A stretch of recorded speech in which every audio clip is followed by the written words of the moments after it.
BetOnline is your number one source for all your betting needs. Hey everybody, it's Lloyd Spence with BLEAV in the ACC, and get the latest odds, lines, and matchup reports for baseball, boxing, golf, and more.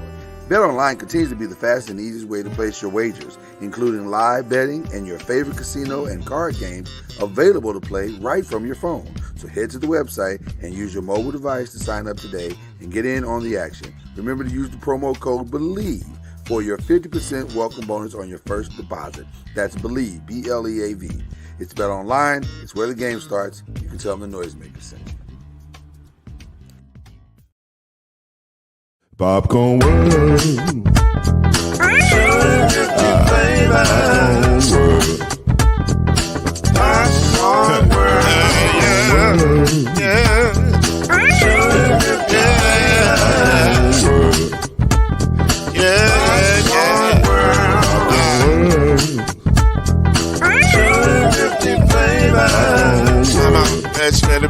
Popcorn World. Can I make you groove now? Yes, I can. So you can get this groove in the back of a can. I can make it round the world when it holds in your hand. Popcorn World. 250 flavors gonna make you smile. 250 flavors gonna make you smile. 250 flavors gonna make you smile. That's that popcorn make you smile. Ah. Popcorn World. Popcorn World. Popcorn World. It's a popcorn world. The popcorn world.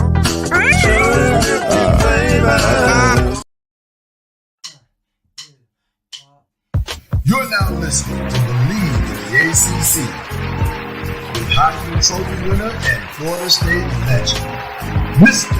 Charlie Ward, Wave 3 TV, and Burn Creek Hall of Famer Kendrick Haskins, and Mr. Talking Noise himself, and of course Mama Noise's man, Lloyd Smith.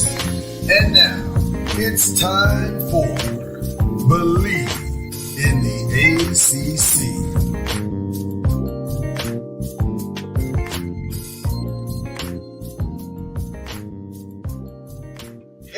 Hail, the gang's all here.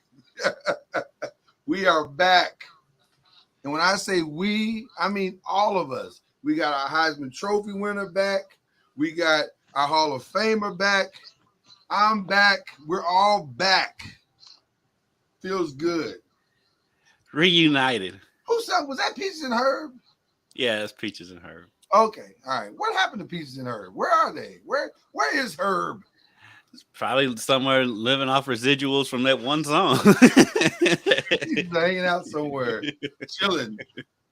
All right. He's enjoying What's going life. on? What's going on, Coach? How it's good to see you, man. You've been traveling the world. Say again? I said, what's going on, man? It's good to see you. You've been traveling the world. I've been moving for sure. He's trying to avoid that humble flex. I can see it in his face. Listen. Not sure about traveling the world, but I'm moving. You moving, brother. You all over the place, brother. Yeah, you've had a busy summer, to say the least. And by the way, listen, if anybody, Coach, is going to get the humble flex, it's going to be this guy who's hanging out with Taylor Rooks and rappers extraordinaire. I mean, come on. And that was a humble flex. You already humble flex me humble last I week. did, but he wasn't here. He wasn't here for it. So I wanted to Yeah. see how happy he is. See how happy he is. That is not one humble flex. That is two Humble flexes. Right. So I'm getting humble flex for being invited to stuff. That's usually how the humble flex works. I mean, most of the time, it's, you invited somewhere and things happen. So anyway, speaking of things happening, when we last left our soap opera, Kendrick and I were discussing that this thing about realignment in the ACC and the Pac-12 can happen very quickly. Little did we know it would happen within 24 hours. So let's catch everybody up to where we are today. So when the very next day after we got off the air and predicted that this would happen quickly, The Pac-12 was once again poached, and it dwindled from the Pac-9 to the Pac-4. So 3 more teams went to the Big 12. I think 2 more went to the Big Ten. Big Ten. Big Ten. And now they are down to 4 teams. And they've spent they spent all week scrambling. Cujo didn't like that. Don't like that the Pac-12 is split up, right? So they spent all week trying to figure out what they were going to do. Then somebody got the bright idea on Tuesday. Why don't we send Stanford and Cal to the ACC? The ACC Makes total sense. Huh? Because that makes total It sense. makes total sense, right? So they got together last night in what on the surface looked like a pretty solid vote. And while that was floating out there, there were some other rumors about another team in Texas, SMU, making a jump over to the ACC. Notre Dame said, hey, we'd love to have Stanford and Cal. But about 8:30, 9 o'clock last night during the vote, something went haywire. And it went from almost a certainty to maybe not at all. So that's where we are this morning. We don't know what couldn't get the numbers right. Huh? Maybe they couldn't get the numbers right. Well, that's what we want. Yeah, currently, go ahead. Because they're currently at what they're calling a money crisis shortage in the ACC because certain schools want more of the pie of whatever they bring in, a percentage of what was brought in, and they're complaining already about it's not enough for the schools they currently have. And so there's no way they can go and get another TV deal because they have a contract until 2037. Yeah. It's 2023. Right. Those of you not aware, that's 14 years from now. Who signed that contract? Come on, people. Who signed that deal? Who signed that deal? So I don't honestly at this point I don't know what's happening. This is the worst possible thing that could have happened. It was weird to me because I was under the impression that the Oregon-Washington thing wasn't as a lock as it became. And there were even reports coming out last Friday that Oregon wasn't as on board as people thought that they were. But I think that was a money play too, Charlie. I think they were just saying that they floated that story out there to make whatever financial stuff that the Big Ten needed to step up and do. They did it, and that behind closed doors, they got whatever they needed to work out. They got it all worked out. And so in the hour that they were releasing that story, 2 hours later, they were signed. They were going. I'm wondering if that's what's happening here. That's what I'm thinking too. I'm thinking the delay is financially related.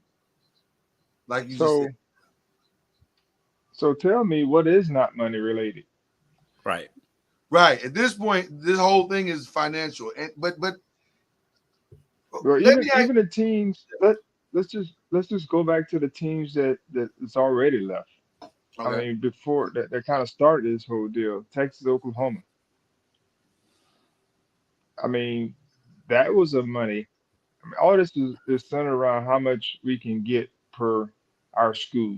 Right. I mean, there's some other things, that's in play, but the overriding thing is everyone's looking to see how much they can get per school because, I mean, our school's contemplating spending $126 million just to get out of a contract because they feel like they're going to be behind in 4 or 5 years from now, 300 to 300 million behind the schools and other conferences that are getting, 30 million more per year. But Charlie, I want to ask you this question while you're on that topic in that place. I want to just add this to what you're saying, and correct me if I'm wrong. But the 120 million, does that come with the grant of rights or no? No, that's the negotiated price. That's what I thought. think. That's what I thought. So why pay the money if you still don't have the grant of rights? I just think it's, I don't know. I mean, I don't think it's a wise move because you're gonna end up whatever extra you make on the outside, you're gonna end up having to pay it back. You're You still know, splitting up your pie, right? So I'm thinking if they think they can be able to buy themselves out, somebody is telling them that they could probably win a grant of rights suit. in a court of law. That's what I'm thinking. Somebody's telling. I don't know if yeah. that's true, but I think that's what's in their minds. Well, the reports are coming out from the meeting last night, and again, it wasn't good. You need a 12 out of 15 majority to bring them in, these university presidents into this situation and bring in new schools. They didn't. I don't think they came close to that. Now, what I think could possibly be happening is that these schools are looking at it, and I'm gonna list the ones that I think with no information. This is just Lloyd Spence out here guessing. I think Florida State, Clemson, Miami, dare I would say Louisville, the ones who have the stronger football programs, if I can say it that way, which is kind of insulting to the ones that don't, but the ones that have the stronger programs, I think they're having their own version of discussions, and they're saying, if we bring, like Charlie said, we bring these guys in, all we're doing is just splitting the pie. One of the statements that came out of the meeting last night in the interviews was that what is the added value of bringing Stanford and California to the ACC? What's the added value? Now, from a women's sports perspective, it's a phenomenal value. It may be, it could be the greatest value that we've ever seen because top to bottom, I think the women's side would be as dominant as there could be in college basketball, college sports, not just college basketball, but in college sports, period. But from the men's side, I understand the question. Like, nobody's clamoring to see Stanford games. Nobody's clamoring to see Cal games. And they're not even clamoring to see it if you put it on the existing deal on ESPN. How many people are really going to block out a Saturday afternoon to watch Stanford play Virginia Tech? Not many. Right. I think the added value is if Notre Dame comes on board, because Notre Dame is pushing for Stanford and Cal. So that's the value.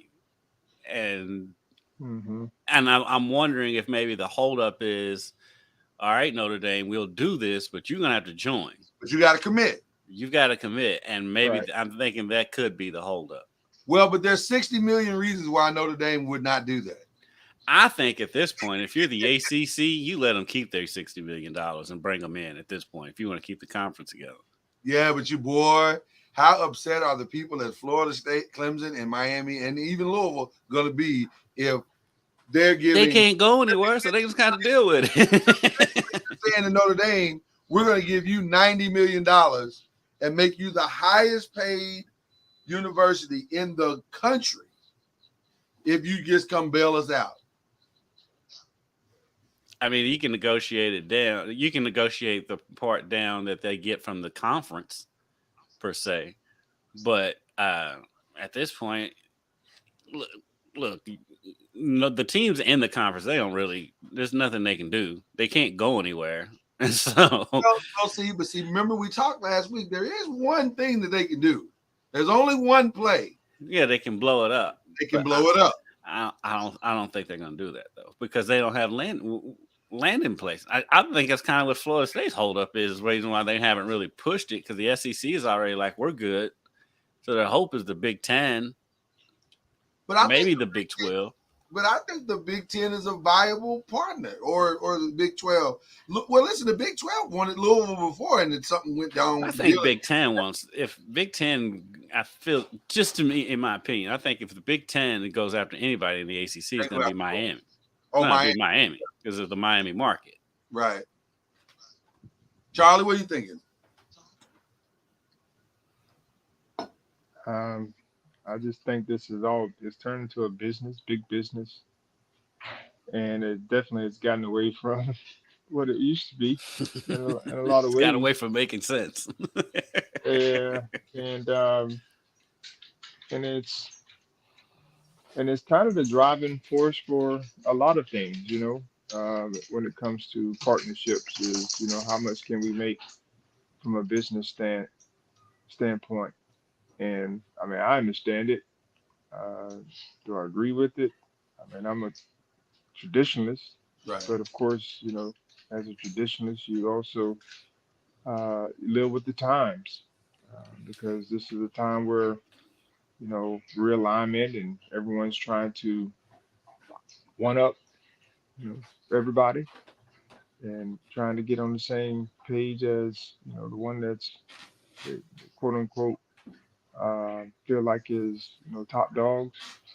And but what different is this than um, superstars in the NBA saying I'm going to go over here and play with And my play with my buddies, friends. Right, right, uh, right. and and we're gonna you know do all we can to win a championship or just because I want to move. I mean, Right. this That's is a great point. essentially what this is. Is Can it I ask? that? It's that mixed with coaches who jump around, mixed with the players now jumping around and transfer portals. Like, there's no loyalty to anything anymore. There's no Speaking of loyalty No, to tradition. There's no loyalty to anything. speaking of players jumping around, I had this thought earlier this week when some of the news was breaking about the SMU and all that schools. How are you supposed to recruit now to the ACC? No, it's you don't recruit your conference. You're not recruiting to your conference anymore. You're recruiting to your school, and that's it. Your That's NI, your your NIL possibilities, and that's it. but here's and I agree with you 100%. I think you're one spot on with that. The challenge is that to me that is in that recruiting process is that one of the selling points you could say at Florida State, at Clemson, at Miami, at Louisville, whatever, is that you're going to have the opportunity to play for a national championship.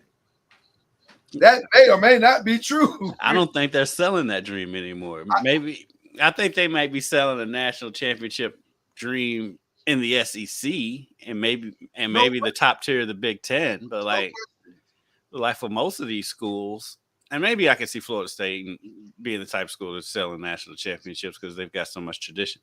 But if you're a school like Louisville, if you're a school like Georgia Tech, if you're a school like Virginia Tech, so on and so forth, I don't know how much you're really selling that national how championship can you dream. sell it? You I can't think sell it. think you're selling the NIL. This is a no. wild set of circumstances that we're dealing with now. But And of course, this is good. This is good media. I mean, Yeah, it's it's good great. for It's media, for content. TV, this is the only and thing that has basically saved the summer. Right, it's content. Yeah. and I just hate again. What's going to end up happening is this is very similar to adults issues, and the people who get thrown into the middle of it are the Of the kids. kids, yeah, I yeah. think, yeah. And so now, Charlie, you let's hard just say it's Florida State. Let's just say it's Florida State. Since we're out there, yeah. now the players have to answer these questions about Right.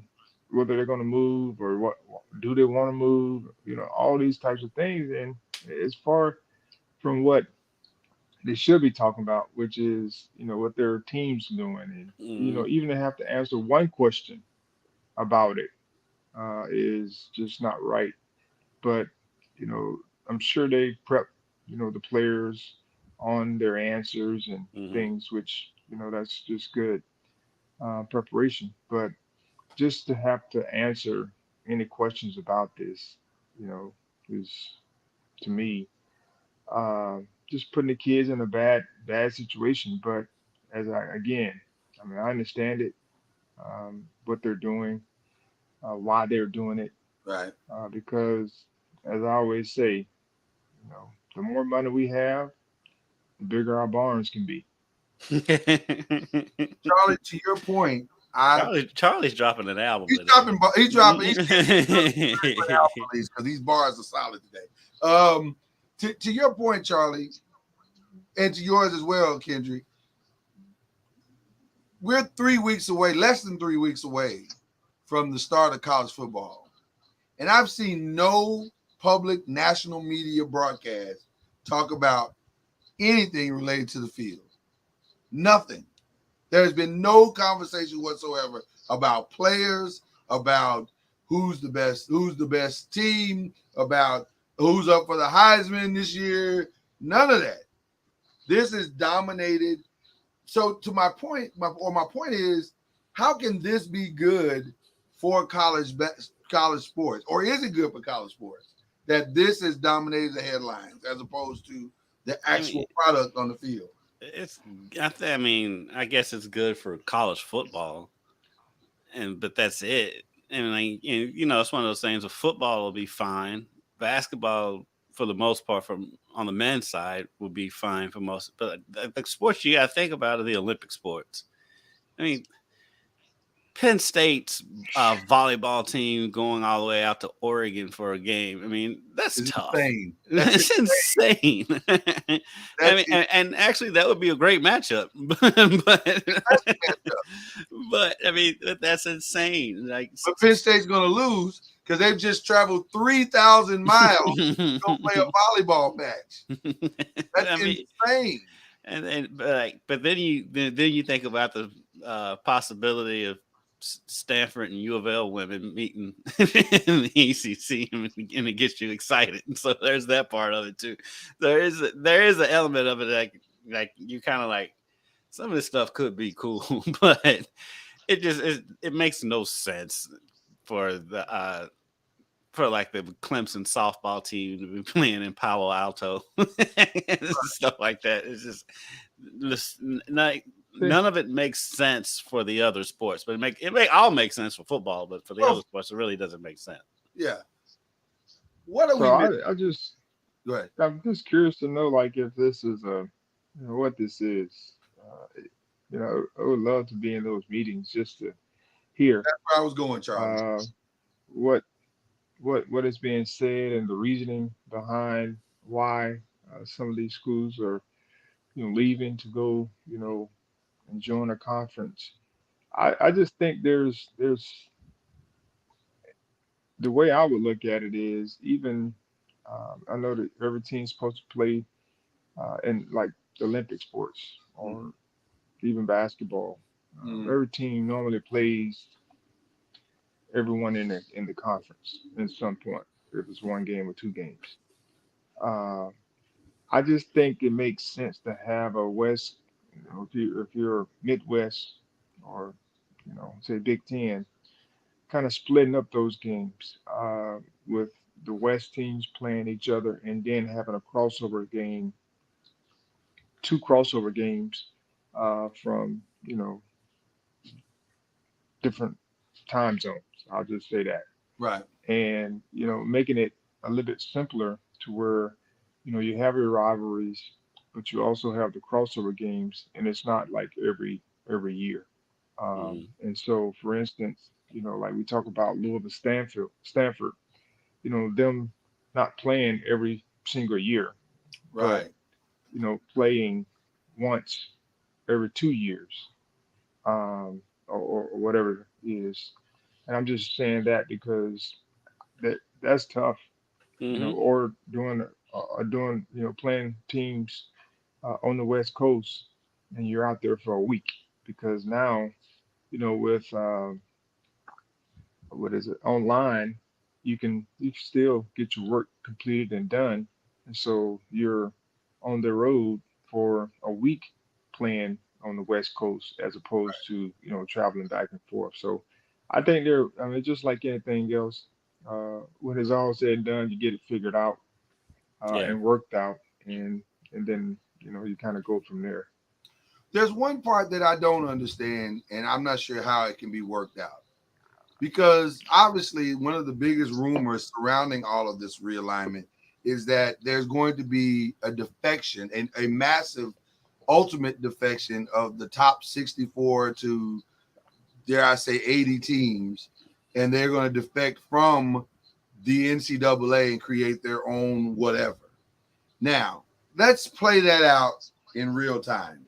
If that is true, and the basis of this defection is the ACC, is the Big Ten, is the SEC, is the Big 12. How do you do that and retain the rights to your own individual? You know what I mean? Like that gets a little murky as well, doesn't it? Because the TV rights of all of that, coupled with whatever, because I guess the question I'm asking is, are any of the NCAA deals or are any of these deals tied to the NCAA and they're routed that way? So is it like the conference is under the umbrella of the NCAA gets its cut or whatever that is, and then that's how that works? Or would they be defecting collectively to say we're going to do our own thing, which essentially pushes the NCAA out, having to do their own thing? I'm just curious how that works. It's something that I think somebody way more intelligent than I am is going to have to figure out. I don't know how it all works either. I think that this defection, we've been talking about an eventual defection for close to a decade at this point. Yeah, but it never seemed real until it doesn't seem. I know. All of a sudden it seems but real. I won't go as far as say it seems real. It just seems more fathomable to me. I'm kind of to the point now though that it's such a slow moving process. It's gonna take so much stuff to happen for it to happen. I'm not even sure we'll see it in our lifetimes. Well, I guess what I'm saying is when the dust settles, and if there is an ACC and they become the fourth, which it appears that may or may not be what happens, then that leaves you with 4 conferences filled with as many as 14 to 16 teams apiece. There's your 64. Now, if they all say, we have decided we're leaving the NCAA to do our own thing, well, ESPN is going to follow, CBS is going to follow, NBC is going to follow. They're not going to, Fox is for sure going to follow. They're not going to stick around with the NCAA with all these second, third, and fourth tier teams. They're going to go where this. And you just brought up something that I kind of thought about, and is kind of going back to Notre Dame, is the NBC factor in all of this, because the NBC's now showing Big Ten games this year. So I would think that NBC is going to try to push Notre Dame to the Big Ten, and honestly, Notre Dame makes more sense in the Big Ten anyway. But well, for NBC, the ACC football wise makes 0 sense. It benefits them not at all. Other than that, the path might be a little clearer for them to get to a national championship game, but maybe not if you're voting. Maybe not, because are you going to put an undefeated Notre Dame team that beat Florida State, Clemson, Louisville in over and a Tennessee team that beat Alabama, Auburn? You know what I'm saying? You're not going to. It's just a weird. It's a weird mix right now, and the very value weird mix is what makes it interesting. Well, I would think with all this expansion, and I love to hear what Charlie thinks, with all this expansion and stuff going on, they're going to expand that playoff some more, don't you think? Well, they're going to 12, right? I can see them expanding it even more to 16. Because these conferences is going to, at this point, but I mean, it's going to be, the thing is, it's going to be 12 to 16 teams from like 2, maybe 3 conferences. You know what I'm saying? And that's exactly what I'm saying.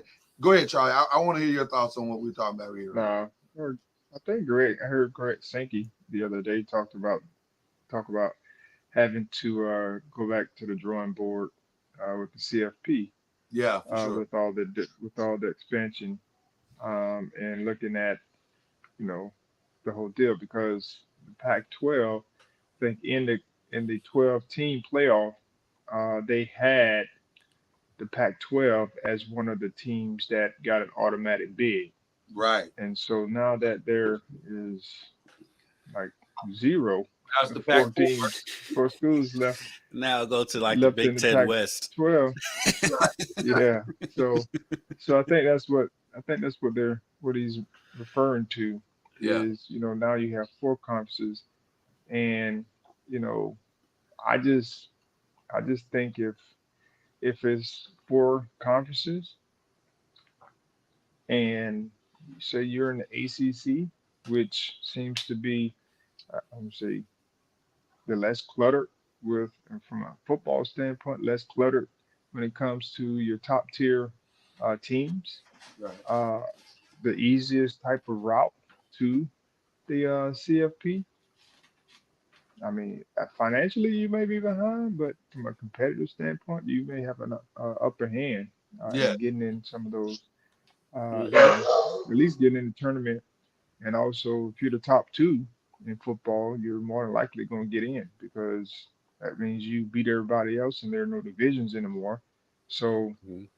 if you get two teams at the top that's beat each other, you got one loss.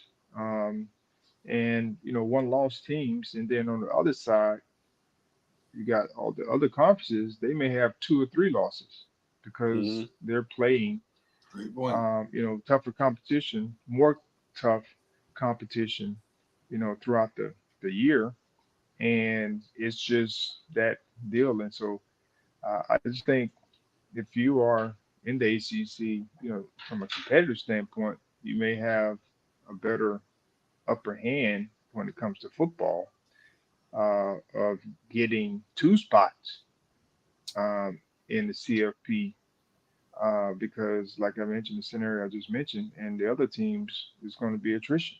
You know, I asked this question last week. I'm gonna close this segment of the discussion out with the same question. Is there a path for the ACC to save themselves?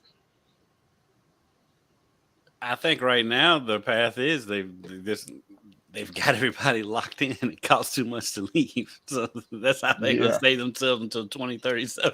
But I don't think that. but I don't. Yeah, go ahead. Go ahead. I think I think these talks are going to force somebody to show their hand or come to I agree. the grips that we are behind, and we need to do extra, to catch up, because our schools in ACC, let's just use ACC, our schools are going to fall behind from a financial standpoint, and the closer it gets to 2036, and this may be 3 years from now, and the price point is not 100 million to get out, then they're going to start by that time. I mean, they're going to be way behind, and hopefully they've come up with another revenue stream to be able to help the schools out, if they're forward thinking. Yeah, I don't think any of these schools, and when I say any, I mean the ones we consider the top programs all the way across the board, not just football, but all the way across the board. I don't think any of them are going to wait till 2036 to solve this problem. I No. think it is more likely that uh, those guys are having their own discussions with these conferences and saying, because one thing that the Pac-12 has just proven to us, the last man holding the bag is the odd man out. Mhm. And guess what? In this game of musical chairs, those four teams are sitting there looking at each other going, how did we not end up with a chair? And then, Yeah, right. It's like musical chairs, and like, how are we the ones sitting on the floor? right. How did end up with a chair? Because I know Stanford woke up the next day going, what just happened? We were talking Right. about signing with Apple. How did it go from signing with Apple to we're out? We're basically we have Well, a you see, we're so basically homeless. we're homeless. They overnight they went homeless, and so I wonder. So, Go ahead, Charlie. Let me ask this question: how much was the Apple deal? See, that was they never did have a number, did they? They never did come to. They never came up with a number, and here's what made it even worse, Charlie. Here's what made it even worse: the deal included the contingency of people signing up for Apple to watch Pac-12 football. Well, who was going to do that once the top tier teams left? I think what they did is they just basically took the draft from the Messi contract, with Inter Miami, and trying to throw that in there for the Pac-12, because that's what essentially Messi's contract with Inter Miami is through Apple, through subscription, that people are signing up for Apple to watch Messi play. Right. And so if it sounds very similar, it's like, okay, well, how many people are you going to bring over? And I think deep down, Apple was like, they're not bringing nobody over, but we're going to go ahead and make this offer just to put it on the table, see if we can get them for cheap. But then before that could even happen, the rest of the conference left except for those 4 teams. But my question is to both of y'all too. Mm-hmm. We know how much our elected officials love to grandstand. At what point is one of these states gonna have an elected official, a congressman, whatever, grandstand on this, and then this becomes even bigger than just being within college sports and being an even bigger issue, and then all of a sudden you have the federal government involved, because it's going to happen. Great question. Only reason why it hadn't happened yet is because the SEC is solid. Because if this was an SEC school, trouble. We've had several politics. If this was in Alabama, I fully expect a noise to come from South Carolina or Florida any day now. I fully expect it, because it'll be Florida. Why? Just because I think Florida, and I'm speaking for your team, and Miami, they have the cachet to make a move. Clemson has the cachet to make a move. Technically, and this sounds terrible, but it's the truth, they don't need the ACC. No. The ACC needs them. Right. So they have a lot of leverage in that regard. And so if Clemson publicly said, we want out, SEC, Big 10, Big 12, one of them would come knocking on the door and say, we have a home for you. Come over here. Come over here. We'll love on you, and just come on over. It's fine. We understand what you've been through. But like I can see, and honestly, as much as grandstanding gets on my nerves, it does kind of make sense. I can see the platform for them, and only for Miami and Florida State, because like you said, those are entities that are bigger than the ACC, especially when even bigger than Clemson. As much as success Clemson's had recently in football, down the line in all the sports, I mean, Miami's had 2 teams in the Final Four this past season. Florida State basketball has been a powerhouse. Florida State women's basketball is on the come up. Florida State soccer. And so down the line, Miami and Florida State, they have a legitimate case to be like, you are holding us back from making money. So I can definitely understand why a congressman would step in and and grandstand at this point. And I think they'd have a legitimate case, because they're not wrong. Because if you snatch Miami, Florida State, and Clemson out of the conference, with all due respect to Louisville, what do you have? You have you have Conference USA. Don't talk it up now.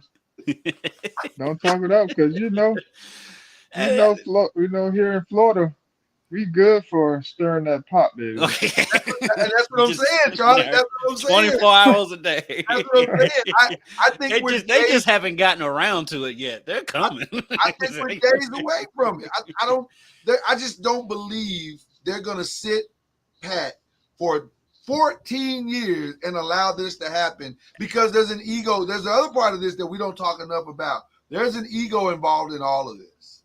And some people are having ego about it that don't deserve to have the ego about it. I'm looking at you, Washington. But some people have the ego, and they absolutely have the right to. Let me tell you something. Right today, in real time at 8:41 Central Time, 9:41 Eastern, Florida State and Miami and Clemson are vastly more valuable than Vanderbilt. Vastly more valuable than Rutgers. You know what I mean? So then Maryland, for God's sake. So they have a legitimate beef. They have a legitimate beef. So I think the ACC, the only play they have left at this point, they got to get Notre Dame in. And Kendrick, you may have hit it on the head, although if Notre Dame pulls this off, this will be by far the most gangster thing that has ever happened in college sports. But if they pull off to keep their $60 million and an additional $30 million from the ACC, wow. That I couldn't see them getting additional $30 million. I don't see them getting the additional 30. The top tier teams in the ACC currently are trying to restructure that whole pay system. And so that's, like if you earn it, then yes. But if your program is, so Boston at College the bottom, be happy they're going along for the ride. That's basically what we're saying. Boston College, y'all just be glad that somebody even wants you in their conference, right? Because that's what we're talking about. I mean, baby, we're talking about Boston College. We're talking about Syracuse. All these schools. So now the conference is going to go have a top-heavy model. Woo! This is a lot. But the schools I feel bad for, are the Western Kentuckys of the world.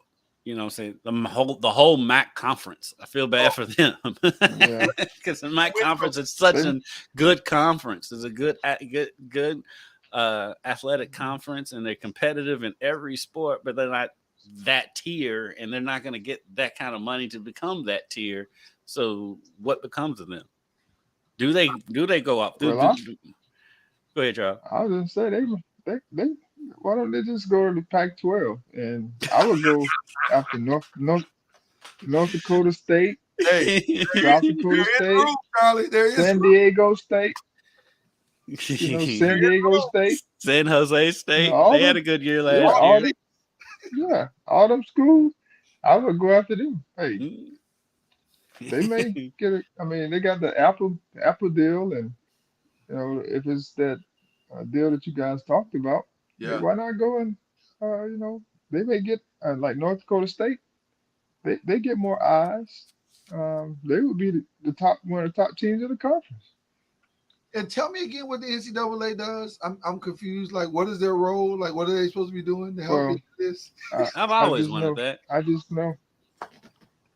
know that they didn't grant a waiver to my man Daryl. Yeah, that's what Jackson. The NCAA does. It's stuff like that. Charlie, that's what they do. Charlie, you got me on my soapbox. When I tell you, I saw that story, and I wanted to go through the roof because that is the most ridiculous thing ever. So the man has a dying parent, and you can't grant him a waiver? Really? Well, man, come on, man. This is the kind of things that make you. This is why I think this inevitable thing of them separating is going to happen. It's stuff like that because that makes zero sense. That makes no sense whatsoever. So, okay. Enough of that. I agree. Yeah. I got a couple of little extra things that I'm curious about just to get you guys got your opinions. And this is an ACC show, so this should be fun. What NFL player do you think is former ACC NFL player do you think is going to have the most impact or a huge leap this season in the NFL? I got two. I like Kenneth Pickett. Okay. Of course, he's much better because he gets to get the play called in his helmet. Yeah. And have to look he's to Mike Tomlin for the plays. yeah, you don't have to run to the sideline and get the play and then run back. Right. That just helps tremendously. But I he, miss I that. mean, he's, I miss that so much. We need Pitt but football to he's come a back immediately. Charlie, I do not support that, Charlie. yeah. But but I think he has a good year. I mean, his year, I think he has a breakout year this year because he's going to be the main guy. Yeah. I do believe, and if he Then stays that's my injury free, I shoulder. think he Yeah. will have be quiet, be good. Okay. But I also like my man Zay Flowers. I tell you, I man. think he's in Baltimore, right? Zay could not have fallen into a better situation if he tried. He is in Baltimore, surrounded by weapons. He can learn, and he can learn under Odell. He'll learn under Odell. He'll see. You know what Zay's going to see for the first time in his career since college? Single coverage. Single coverage. He has never seen. He has no idea what single coverage looks like. He's only going to see it for about 6 games. Oh, yeah. If you're picking him up in fantasy, you got about a 6 weeks window where he's going to put up some ridiculous numbers. And piggybacking off that, you said the ACC. I said 2. Yeah. Zay's 1 and Lamar's the other. I fully expect them to flourish tremendously this year. Man, I'll tell you what, I'm looking forward to him. And then I'm going to say something very strange here, something very unexpected. I'm very curious to see. I already know where you're going. How Sam Howell deals with Eric Bieniemy. He better deal with him. With Eric Bieniemy, because clearly something is wrong. And for the head coach to come out and say, well, I told the players they just need to talk to Eric. What? Why are we putting that in public? Why are we not having private conversations about that? Ron Rivera coming out to say what he said about Eric Bieniemy is the most bizarre thing I've seen in a coach speak in a long time. Washington is just keeping up their recent history of ineptitude. I guess they're saying if it ain't broke, don't fix it. We've been or if it's broke, let's just keep on breaking it. Right. Break the other side. I mean, hopefully Magic can come in there and have some true impact on decision. Actually, I don't hope that. because if he comes in there and makes a real positive impact, that impacts the Cowboys. So go ahead and just keep being ridiculous. What were you about to say, Charles? Sorry. So what? I missed it. I missed it. What happened? Oh, you missed it? Okay. Well, let me bring you up to speed. So Ron Rivera earlier this week comes out in a press conference in the most random of ways and says some of the players were having issues with the way they were being coached by Eric Bieniemy. He's too tough on us. He's too hard on us, and he just needs to ease up. And we were like, why would you say that publicly? So he said that he said that the coach needs to ease up. Well, he said the players said that he needs to ease up, and so Ryan said, "Well, why don't y'all just go talk to Eric?" So he played out the whole conversation, this whole private conversation, to the media, which made zero sense to me because there was no reason for him to do this. There's no reason for him to do this. And then he came out yesterday and apologized and said, well, I put my foot in my mouth and I misspoke. No, you didn't misspeak. Something is behind that. I'm convinced there's a reason why he did that. I just don't know what the reason is. But my thing is, if these players are complaining, and you're Washington, and you've got a coach who was just with Patrick Mahomes. There you go. 5 AFC championship games 2 Super Bowl row. Rings. He's got 2 Super Bowls. 2 Super Bowl coming rings. off of a Super Bowl. He literally just left the Super Bowl 15 minutes ago. I saw a Wow. statement that says something like this, that accountability is not a personal issue. It is an issue to push you forward. Mm, And so when someone's holding you accountable for things that they see in you, it's not a personal issue. It is an issue of them trying to help you develop and grow. And so Right. you can't sit there and take it personal. And once guys get to a certain level, they feel like they can't be held accountable, then that's where you start to decline. You're not going to grow if you're not being held accountable to the goals that you set. Like, people want to be on the top and want to win. right. Well, there has to be some form of accountability if that's going to happen. Um, and that's from the top all the way down. But when you start complaining about somebody pushing you too hard, that's an When you've issue. done nothing. Right. I don't understand. But there's two other things that people are not talking about nationally, and I want to bring them also to this same conversation. Number one, I am convinced that those players who came to you to address that came to you privately. Mm-hmm. So why are you outing them publicly? So now we have a trust issue, sir. I can't come to my head coach privately and express an issue that I have without him taking it to the media. And then the other thing is, Yeah. if you're Eric Bieniemy, you can't talk to me privately about this and not bring our private conversation. So Washington right off the bat starts with a complete distrust issue from the very top of their on-field organization. That's wild to me.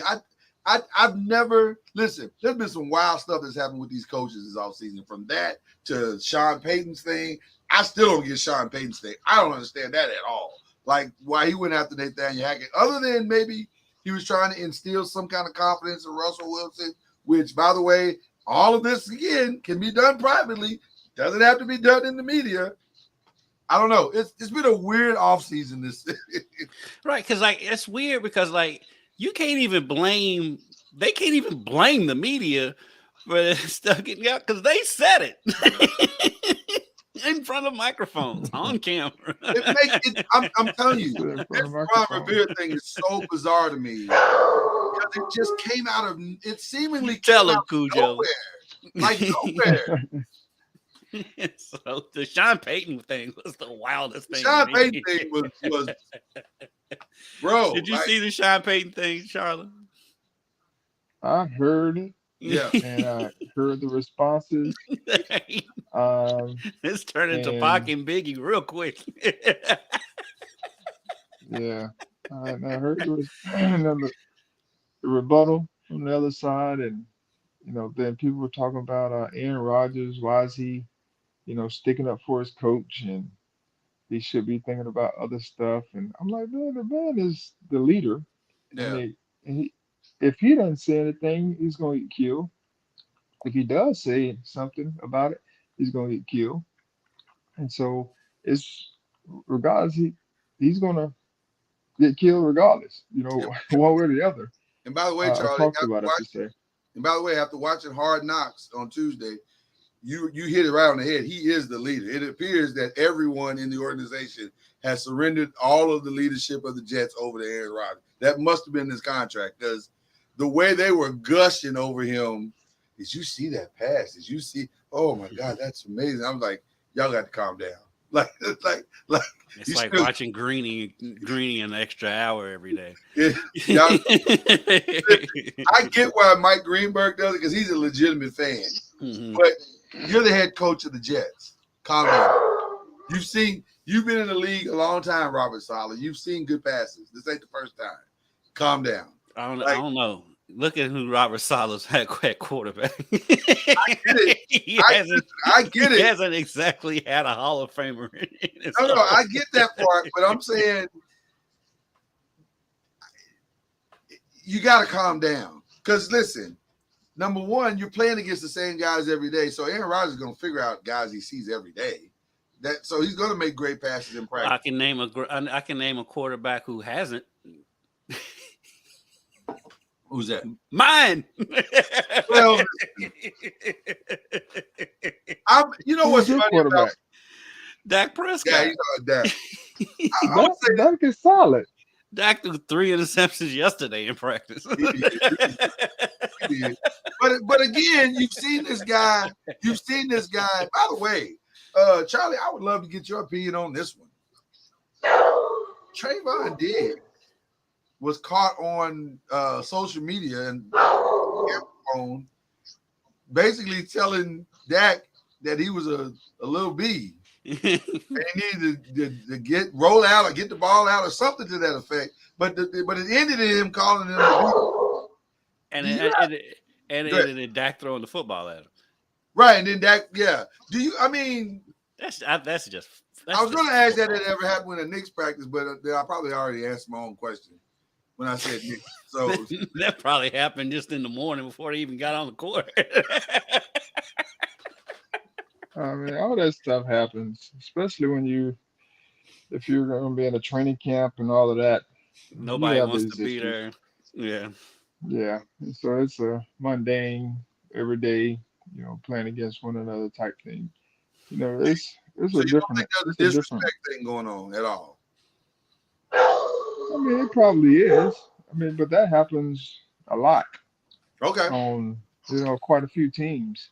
Every team. But then you have to talk it out, talk it through, and get everybody back on the same page. I mean, Charlie, I would imagine during the summer, the offense and the defense are constantly fighting with each other in the summer.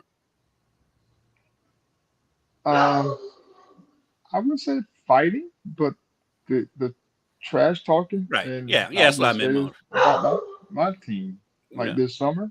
Mm-hmm.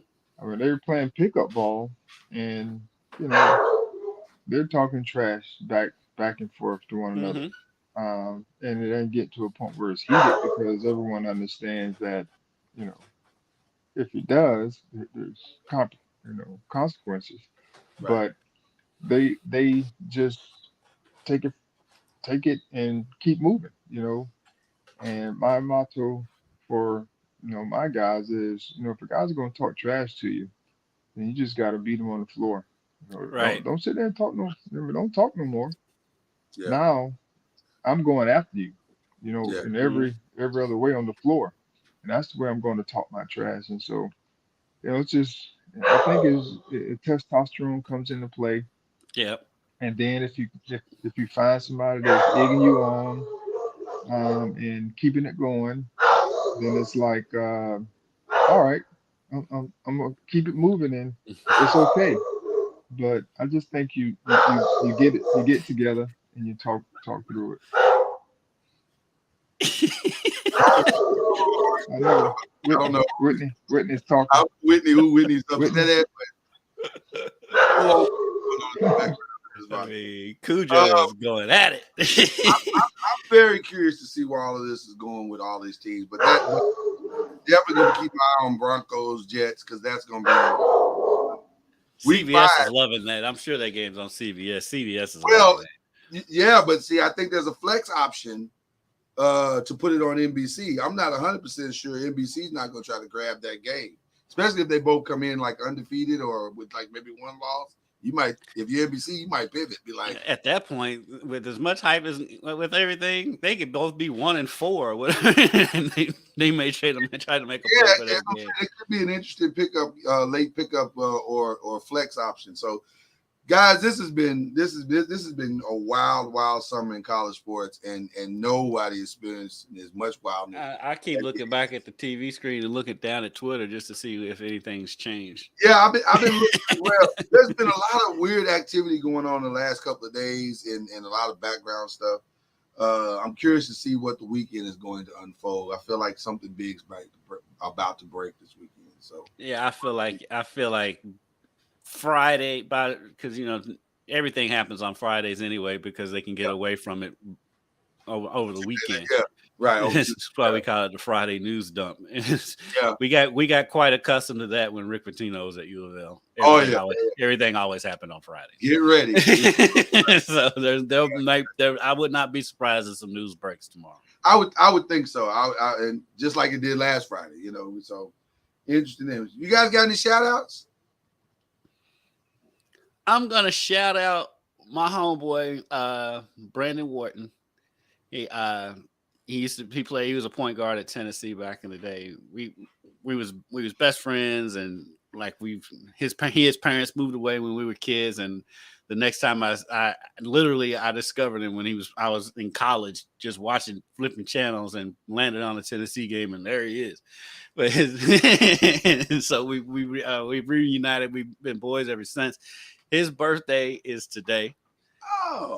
And my birthday is tomorrow, so we always try to celebrate our birthday somewhat together. He lives in Nashville now, so we don't get to celebrate as much. But shout out to him. That's my boy. Happy birthday! Is your birthday today? Tomorrow.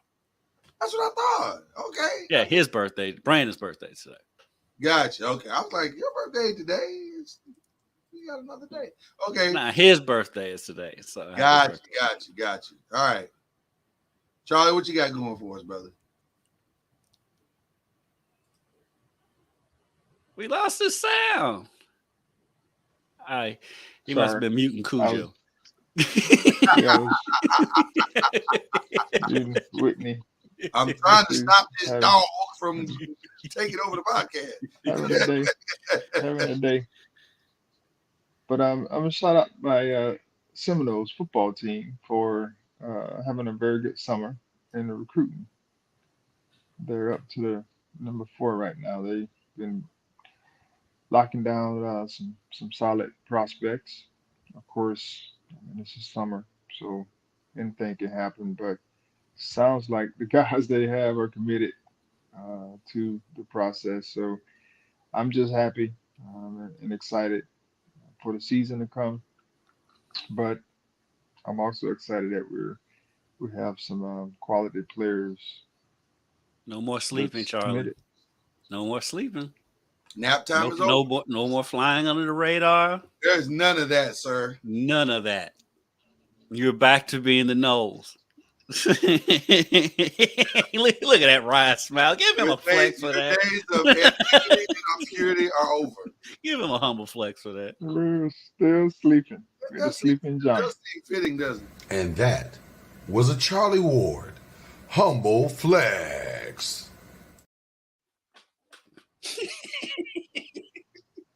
How did I get that? Well, listen, like Steph Curry at that Paramore concert the other day. you trying to keep hiding Florida State is the most humble flex thing of all time. That is not a reality in any way, form, or fashion, sir. Not this season. You can't hide it with that smile either. By the way, the ACC needs Florida State to be dominant this year. I'm looking forward to seeing Florida State and Clemson this year. I'm intrigued with Clemson just to see where is this thing going, because I mean, honestly, that table seems a little bit wobbly. Yeah, but I'm interested to see. I'm anxious. I'm excited to see Florida State back and see Doak Campbell, full again.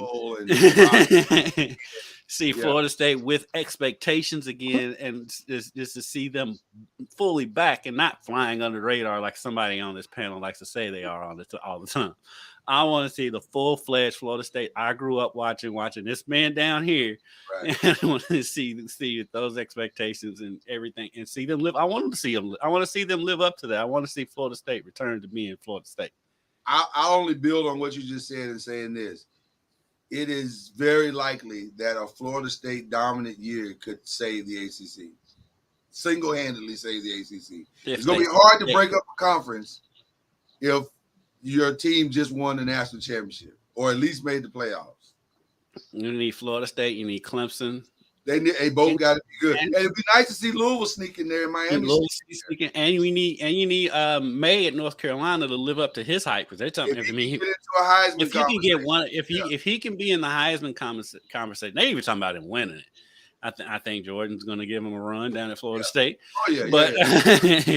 if you can have a quarterback in the Heisman running and a team in the playoff and another couple of teams really have solid seasons, finish the season in the top 15, I think you've building a whole lot of momentum for the conference. You start having some other conversations. So, well, obviously we can't, leave the broadcast without giving our brother his happy birthday dues here. I mean, come on. Happy birthday to you. Look at that.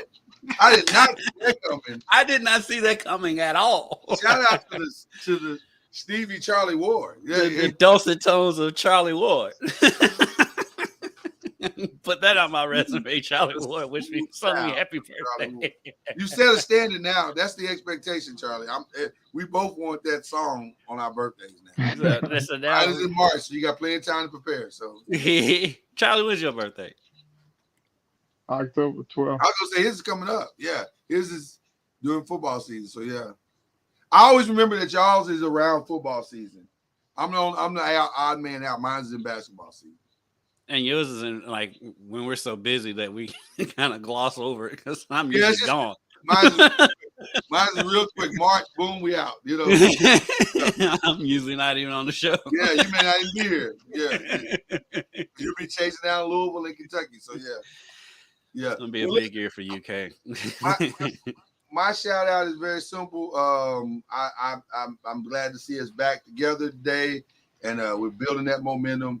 At some point, we're going to get away from conference talk and get into some actual football talk here. I don't know if that's next week, depending on what happens tomorrow. I don't know if that's next week or not, but we might get into it next week and see what happens, and go from there. But I'm just excited about sports in general. It's been a fun, much funner summer than I thought it would be. Like this was it's much more busy than busy than I thought it would be, for sure. So. I'm looking forward to seeing where this all. And shout out to Deuce Vaughn. He's been having a great training camp so far. Hey, I'm not happy about that. I wasn't happy when they got him, but I'm really not happy now because that is a problem. I'm so happy. That is a problem because he's looking like Darren Sproles 3.0. And Darren Sproles used to kill Dallas. Oh my God! Every team he played, no matter who he played for, if Dallas was on the schedule, Darren Sproles would tear Dallas up. So I'm glad we got Darren Sproles 2.0. Man, he's looking like a cross between Darren Sproles and LaShawn McCoy when he was in his prime. Do not mention Shady. It's a problem. I was never a fan of LaShawn McCoy. I didn't say I was a fan. I'm not a fan. I'm just saying it's a problem. To the Vaughn family. Because I said, shout out to you. All right, Stevie, real quick. Deuce Vaughn's mom was one of the first people I met when I got to Murray. Really? Yeah. Wow. Went to college with both of his parents. And so Okay. Oh wow. Murray, she's one of the first people I met. One of the sweetest people I'll ever meet. That was sweet, and I appreciate you bringing them up. And that was a humble flex. And with that, we will take our leave. You guys have a great weekend. We'll see you next week. You've been listening to Believe in the ACC with Charlie Ward, Lloyd Spence, and Kendrick Haskins. Please like, follow, subscribe, and share from the Noisemakers page on Facebook and on YouTube. And you can also listen to us on Spotify, Apple Music, iTunes, and wherever podcasts can be heard. And join us next time